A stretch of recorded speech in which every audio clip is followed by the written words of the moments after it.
Bismillah, walhamdulillah, wassalatu wassalamu ala rasulillah wa ala alihi wa sahbihi wa mawalah. Ahibahil kiram, usikum jami'a wa nafsi bitaqwallah wa bita'ati rasulillahi sallallahu alaihi wasallam. Fa nas'alullah subhanahu wa ta'ala an yahdiyana ila siratihil mustaqim wa yaj'alana minal muttaqin wa yudkhilana jannatahu jannatan na'im. Amin ya rabbal alamin. Segala puji kita panjatkan bagi Allah Jalla Jalaluh.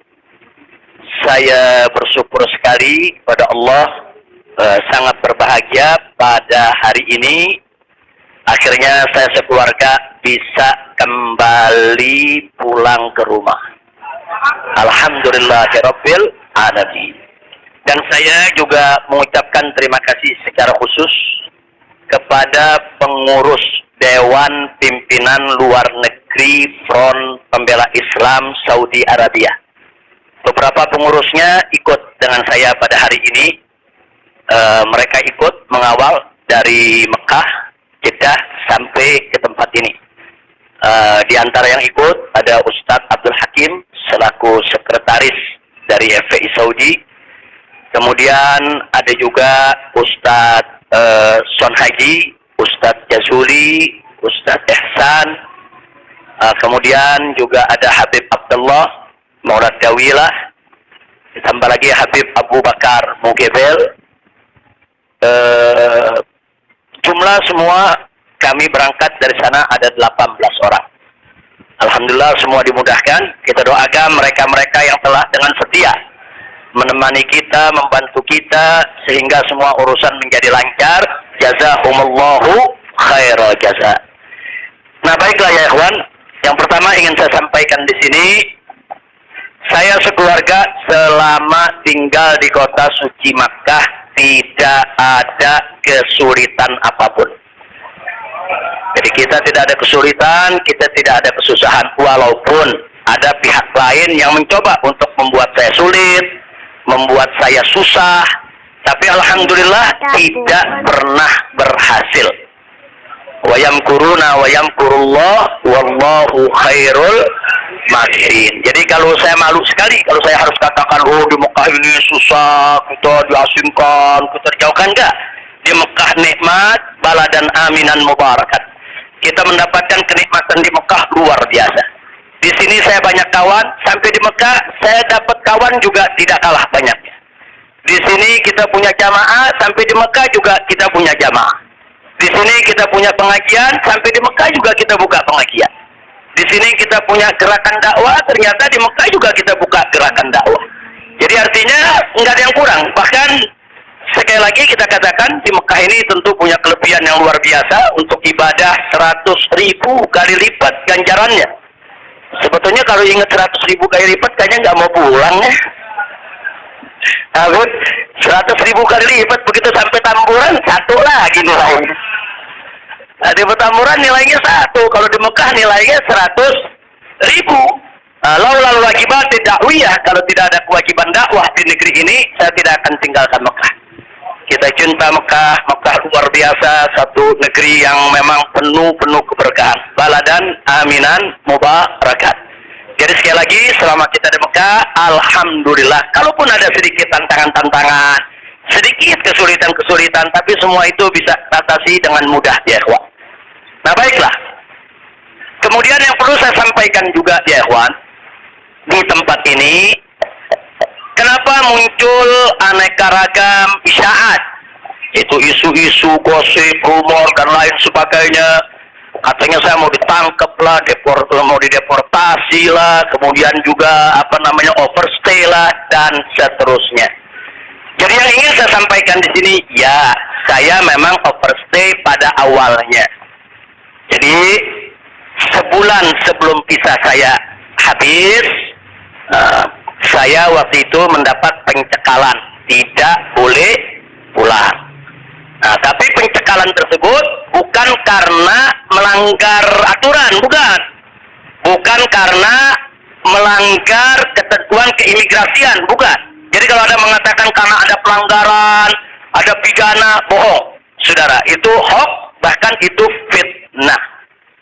Jadi saya dicekal li asbabin amniyah. Itu ditulis dalam surat cekalnya. Li asbabin amniyah, karena alasan keamanan.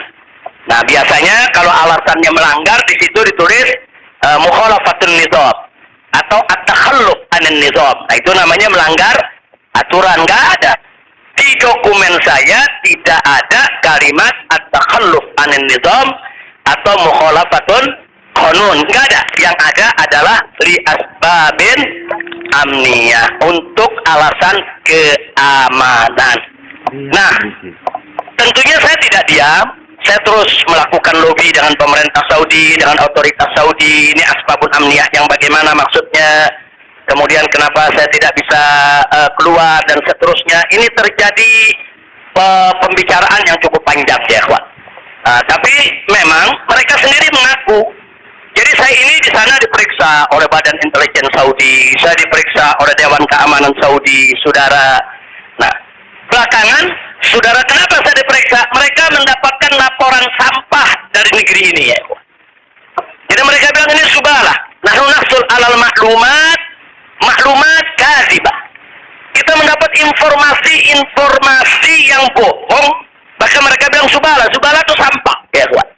Informasi sampah tentang Anda. Jadi katanya saya ini buronan, melarikan diri, ada persoalan hukum yang saya hadapi. Saya ini katanya red notice. Kemudian ada lagi yang mengatakan kalau saya ini saudara orang politik yang selalu bikin keributan di mana-mana, nanti bahaya untuk keamanan Saudi. Nah, ini laporan-laporan semacam ini. Saya tidak mau menuduh siapa yang melapor si A atau si B atau si C ya, kawan. Tapi ini ada. Dan ini bukan laporan dari orang biasa. Kalau laporan dari orang biasa, saudara, nggak bakal dihiraukan oleh pemerintah Saudi. Ini tingkat negara. Ini bukan tingkat RT, bukan tingkat RW. Ini tingkat negara. Negara Saudi mendapatkan laporan. Berarti yang memberikan laporan ini, saudara, ini tingkat tinggi juga. Nah, tapi ala kulihal semua kita buktikan. Mereka bilang, apa betul? Anda ini punya kasus hukum. Ada 2 kasus hukum. Satu di Jakarta, satu di Bandung. Saya katakan kepada mereka, saya tidak punya kasus hukum. Mana buktinya? Saya punya SP3. SP3-nya saya terjemahkan ke dalam bahasa Arab. Kayaknya dalam sejarah nggak pernah ada SP3 diterjemahkan ke dalam bahasa Arab. Coba kalau saya serahkan SP3, ya tentu kan polisi di sana nggak paham, intelijen di sana nggak paham apa isinya, apa maksudnya. Kita terjemahkan dalam bahasa Arab. Kita buat dokumen resmi, terjemah resmi. Jadi saya katakan, tuduhan apa yang Anda dapat dari pemerintah Indonesia? Oh, Anda ini melarikan diri dari Jakarta karena ada kasus hukum. Saya tunjukkan, ini SP3. Silakan Anda baca. Begitu mereka baca, mereka kaget. Oh, ini kan hukum sudah selesai. Kenapa kok masih dilaporkan Anda tetap bersalah? Jadi pemerintah Saudi sendiri yang menilai ya, Pak. Nah, kemudian yang kedua, waktu kasus Bandung, saya kan juga udah nggak ada perkara. Punya SP3, saya terjemahin lagi SP3-nya. Saudara, nah terakhir mereka bilang, katanya Anda ini dikejar-kejar badan intelijen dari negara Anda. Saya bilang enggak, saya nggak punya persoalan dengan badan intelijen. Tapi ini ada laporannya. Anda bisa buktikan kalau Anda tidak punya permasalahan dengan badan intelijen Indonesia. Punya. Loh, apa buktinya? Saya punya dokumen perjanjian antara saya dengan badan intelijen negara Indonesia. Saya terjemahkan lagi dalam bahasa Arab. Resmi di situ, saudara. Dan dokumen ini kan belum saya buka ke masyarakat ya, kawan. Saya pikir nggak ada perlunya saya buka ya, kawan. Kecuali kalau darurat saya tunjukkan. Mereka kaget loh. Anda punya perjanjian begini bagus dengan negara, Anda tidak punya masalah. Oh, dilaporkan macam-macam. Nah, ini yang jadi persoalan ya, kawan. Ala kulihal, singkat cerita, kalau saya cerita terlalu panjang, saudara, akhirnya pemerintah Saudi ini, otoritas yang berwenang di bidang ini, mereka justru akhirnya minta maaf. Mereka bilang, nahnu natawarrat, nahnu ghaltan, kami salah, kami sudah melewati batas wewenang yang kami punya. Kami minta maaf karena memang ini kesalahan dari informasi yang kami terima. Nah, jadi supaya Anda tahu, akhirnya mereka tidak mengganggu kita sama sekali. Bahkan terakhir bukan lagi persoalan bayar safar, jangan kita deportasi. Saya ditawarkan, Habib, mau pulang besok ke Indonesia atau Anda mau tinggal di sini selamanya? Silakan. Maka itu pada malam Ahad, Sabtu malam Ahad, sebelum saya pulang, saya ke Riyadh, saya diundang resmi ke Riyadh. Saya diundang resmi ke Riyadh, saya ketemu petinggi di sana ya kawan. Mereka tawarkan, mau tinggal di sini, kita berikan iqamah, kita berikan izin tinggal, mau seumur hidup pun boleh. Silakan Anda memutuskan. Enggak, saya nggak punya persoalan sama pemerintah Saudi, ya kawan. Jadi bohong kalau ada yang bilang saya punya persoalan. Jadi makanya kalau pejabat itu jangan sembarang bicara. Kalau mau bicara tuh mesti punya data dong. Masa pejabat bicara nggak pakai data? Kalau nggak pakai data, pedagang kopi di warung-warung, ya kan dagang kopi di warung nggak pakai data. Ada kopinya seduh, pakai gula, selesai kasih. Kira-kira jelas ya? Ini kalau pejabat tingkat negara harus punya data, ya kawan, nggak sembarangan. Tapi baiklah, kita bagian akhir. Jadi begitu mereka sudah tahu itu semua, semula saya mau dibikinkan bayan safar. Bayan safar itu exit permit, saudara. Nah, bayan safar itu ada dua. Ada izin keluar Saudi, saudara, karena orang melakukan pelanggaran. TKI yang melarikan diri dari majikan, atau umpamanya ada tenaga kerja yang melakukan pelanggaran pidana, mencuri, berkelahi, atau membunuh saudara. Nah, mereka ini kalau diusir dari Saudi itu namanya deportasi dengan bayan safar. Tapi ada juga jenis bayan safar lain. Nah, seperti apa? Seperti orang yang mendapat suaka politik, itu kan perlindungan. Atau seperti orang yang dicekal politik, seperti yang saya alami. Itu bukan pidana. Atau seperti mereka yang kehilangan warga negara, seperti orang-orang Rohingya yang tinggal di Mekah. Itu mereka nggak punya warga negara, saudara. Tapi kalau suatu ketika mereka mau pulang ke negerinya, diberikan bayan safar kalau mereka mau pulang. Nah, kalau mereka nggak mau pulang, mereka dijamin silakan tinggal di Saudi Arabia. Nah, jadi ini namanya bayan safar. Tapi ternyata terakhir karena mereka menyadari saya tidak bersalah, ini yang menarik ya. Mereka sendiri yang mengatakan, ya Syekh, Anda tidak layak untuk dapat bayan safar. Karena kalau Anda dapat bayan safar, nanti catatan overstay-nya itu nggak hilang. Nah, jadi dalam dokumen keimigrasian, kan ada overstay, itu nggak hilang. Nah, walaupun Anda tidak dicegah, tapi catatan itu kan jadi buruk. Anda nggak pantas untuk mendapat catatan buruk karena Anda tidak bersalah. Jadi saya tanya, lalu apa mau diberikan? Jadi dibatalkan itu bayan safar. Lalu apa mau diberikan? Kami perpanjang visa Anda. Jadi selama 2 tahun lebih, 3 tahun setengah itu ya kawan, seolah-olah saya punya visa umurnya 3 tahun setengah. Tidak ada overstay ya kawan. Nah, cuman pada saat mereka tanya, mau diperpanjangnya sampai kapan ya Syekh? Dia tanya, saya mau sebulan, mau 2 bulan lagi. Saya katakan enggak, saya mau pulang tanggal 9 insya Allah. Jadi cukup bayan safar, bukan bayan safar, tamdidnya cukup sampai tanggal 11 ya kawan. Nah, cukup tanggal 11, tanggal 9 insya Allah saya pulang. Nah, jadi ini yang perlu saya sampaikan sekaligus klarifikasi. Bohong. Kalau ada mengatakan saya melanggar aturan di sana, saya dicari, saya mau dipenjara, bohong. Nah, dan saya sesalkan kalau kalimat-kalimat semacam itu keluar dari mulut pejabat ya kawan. Kira-kira jelas tidak? Paham semua? Baik. Nah, ternyata upaya mereka menggagalkan saya pulang, saudara, nggak berhenti sampai di situ. Nah, ada yang menarik, saudara. Saya sudah beli tiket, sudah pesan penerbangan tanggal 9. Tiba-tiba dari Indonesia ini ada yang membuat email atas nama saya. Namanya Habib Muhammad Rizik Syihab. Saudara, pakai foto saya. Email ini dikirim ke travel tempat saya memesan tiket. Nah, apa isi pesannya? Bahwa kami tidak jadi berangkat, mohon dibatalkan. Kami punya jadwal. Jadi ada upaya begitu. Ini bukan. Jadi ada yang bilang, ini kan cuma pura-pura jadi korban. Ini pura-pura playing victim. Enggak, memang benar mau dibatalkan ya, kawan. Tapi ala kulihat travelnya telepon langsung ke kita, apa betul Anda ingin membatalkan? Kita bilang enggak, ini ada email dari nama Anda. Saya katakan itu email palsu. Nah, ala kulihat tidak dibatalkan. Tapi nggak puas sampai di situ, ya kawan. Malam Ahad kemarin, malam Ahad yang lalu, pada saat saya ke Riyadh, ada gerakan lagi. Mereka membuat email atas nama travel. Travel tempat saya beli tiket. Nah, travel ini kan ngambil tiketnya ke bagian marketing Saudi ya, Pak. Ternyata kursi Saudi itu sudah diborong oleh marketing di Turki, di Istanbul. Jadi dibuatlah email atas nama travel, dikirim ke Istanbul. Minta supaya jadwal saya, istri, dan 2 putri saya dibatalkan. Dan dibatalkan. Nah, jadi malam-malam Ahad itu sudah batal. Saya punya jadwal ya, Pak. Tapi saya katakan kepada teman-teman pengurus FPI di Mekah, jangan diumumkan. Diam, kalau diumumkan ini nanti, kalau ini diumumkan ya, Ikhwan, padahal kita kan masih punya peluang untuk melawan itu. Kita masih punya peluang untuk memperbaharui. Kita masih punya peluang untuk beli tiket lain. Maka itu kita diam, tidak kita umumkan. Kalau yang pertama kita umumkan. Pembatalan yang pertama itu kita umumkan. Yang kedua tidak kita umumkan. Nah, tujuan saya kedua untuk tidak diumumkan apa? Supaya musuh-musuh, penjahat-penjahat, bajingan-bajingan yang membuat itu sudah merasa menang ya, kawan. Dia kan merasa menang, ketawa-ketawa. Udah batal lo. Besok kalau lo ke airport, begitu masuk ke konter, nama sudah tidak ada. Biarin lagi dia senang ya, kawan. Nggak apa-apa, biar dia senang.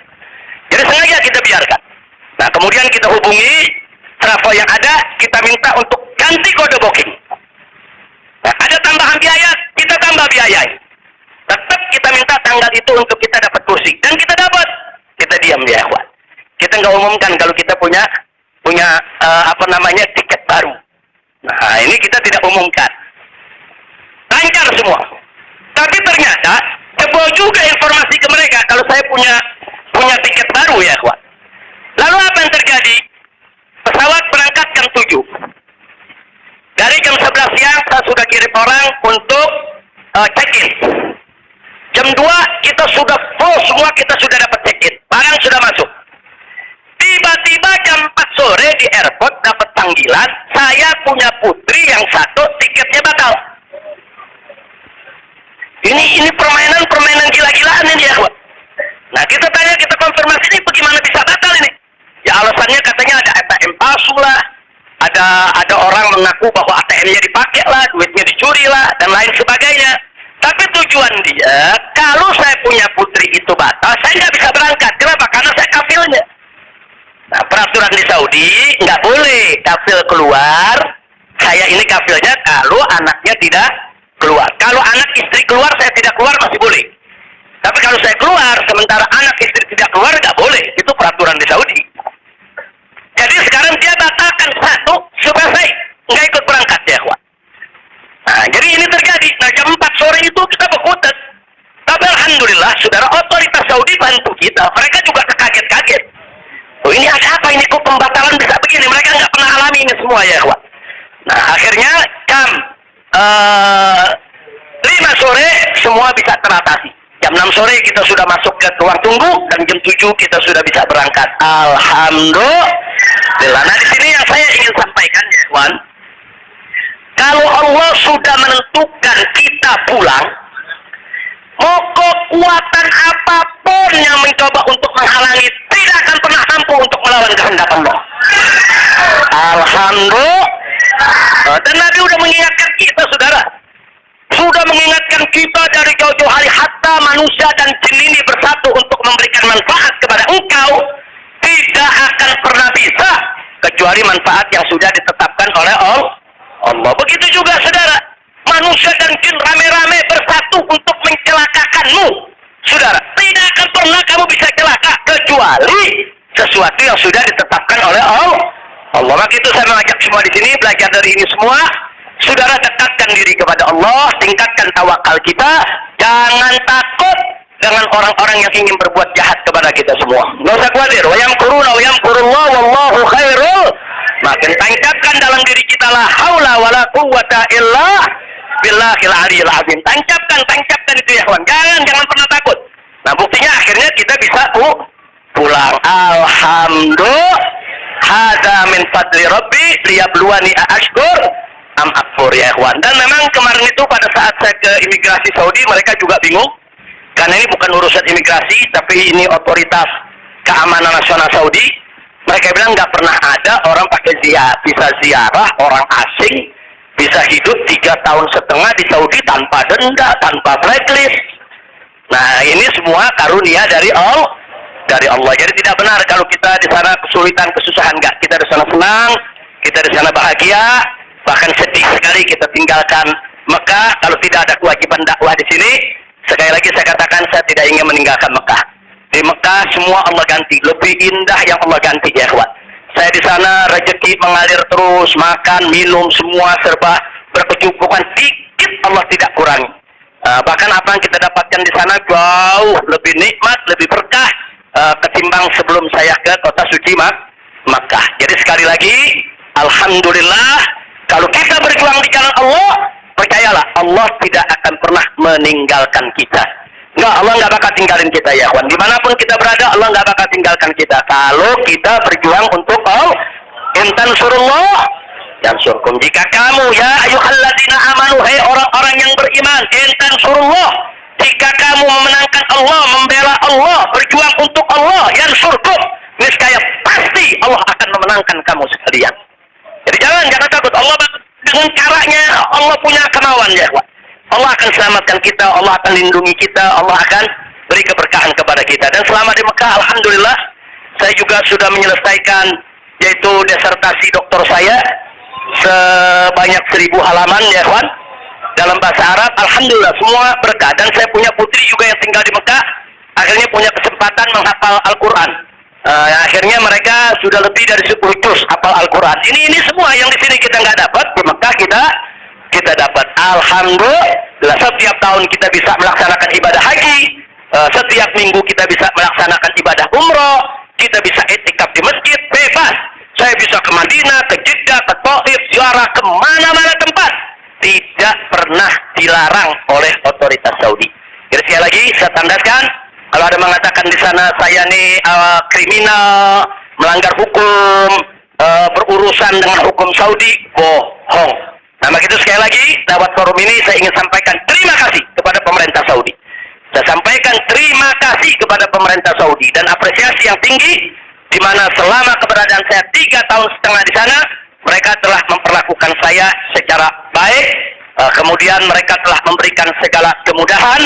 Jazahumullahu khairal jaza. Ya, kita yang baik kita apresiasi, yang tidak baik kita kritisi. Nah, jadi kalau ada mengatakan Habib kok terima kasihnya sama pemerintah Saudi aja, pemerintah Indonesia bagaimana? Ya baik dulu dong. Kalau baik nanti kita terima kasih. Kira-kira betul nggak? Betul nggak? Kalau pemerintah baik, wajib kita terima kasih. Wajib kita apresiasi. Kok Habib belum terima kasih? Ya belum baik.